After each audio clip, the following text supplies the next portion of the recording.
மொழியறிவோம் பகுதியில் ப்ளூடூத் தொழில்நுட்பத்தை தமிழில் எவ்வாறு அழைப்பது என்பது பற்றி பார்க்கலாம். ப்ளூடூத் இது பிரபலமான ஒரு தொழில்நுட்பம். அதாவது 2 பேரிடம் 2 செல்பேசிகள் இருக்கும் பட்சத்துல அவர்கள் ஏதாவது ஒரு தகவலை பரிமாறிக்கொள்ள நினைக்கிறார்கள். ஒரு கோப்பாக கூட இருக்கலாம், ஒரு இசை கோப்பாக கூட இருக்கலாம். அதை அனுப்புவதற்கு இந்த தொழில்நுட்பத்தை அவர்கள் பயன்படுத்துகிறார்கள். இந்த ப்ளூடூத் என்பதற்கு நிகரான தமிழ்ச்சொல் என்பது எது? இந்த ப்ளூடூத் தொழில்நுட்பம் என்றால் என்ன? இதை முதலில் தெரிந்து கொள்வோம். அதாவது 2 கருவிகள் இருக்கின்றன. அதாவது மின்காந்த அலைகள் இருக்கு இல்லையா? இந்த 2 கருவிகளும் மின்காந்த அலைகள் மூலமாக தொடர்பு கொள்கின்றன.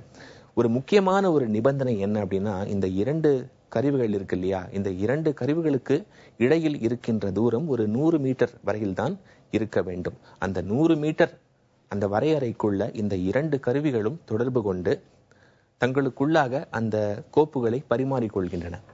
இந்த தொழில்நுட்பத்துக்கு பெயர் தான் ப்ளூடூத். முக்கியமான ஒரு விஷயம், இதற்கு கேபிள், கம்பி வடம் எதுவுமே தேவை கிடையாது. முக்கியமான ஒரு விஷயம் இதுதான்.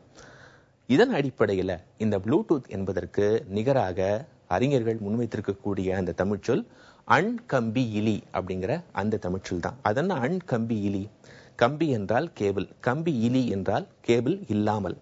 அண் என்றால் இந்த இடத்துல அது அண்மையை, அதாவது அருகில் இருப்பதை குறிக்கிறது. அருகில் பொருட்கள் இருக்கின்றன, தகவல் பரிமாற்றம் நடக்கிறது. ஆனால் கம்பி எதுவும் இல்லாமல் ஒரு குறுகிய வட்டத்துக்குள் மின்காந்த அலைகளை பயன்படுத்தி இந்த தகவல் பரிமாற்றம், இந்த தொழில்நுட்பம் இயங்குகின்றது. இதன் அடிப்படையில் இந்த ப்ளூடூத் என்பதற்கு அண்கம்பியிலி அப்படிங்கிற ஒரு சொல்லை அறிஞர்கள் முன்வச்சிருக்காங்க. மீண்டும் நாளைய மொழியறிவும் பகுதியில் மற்றும் ஒரு புதிய சொல்லோடு உங்க எல்லாரையும் சந்திக்கிறேன்.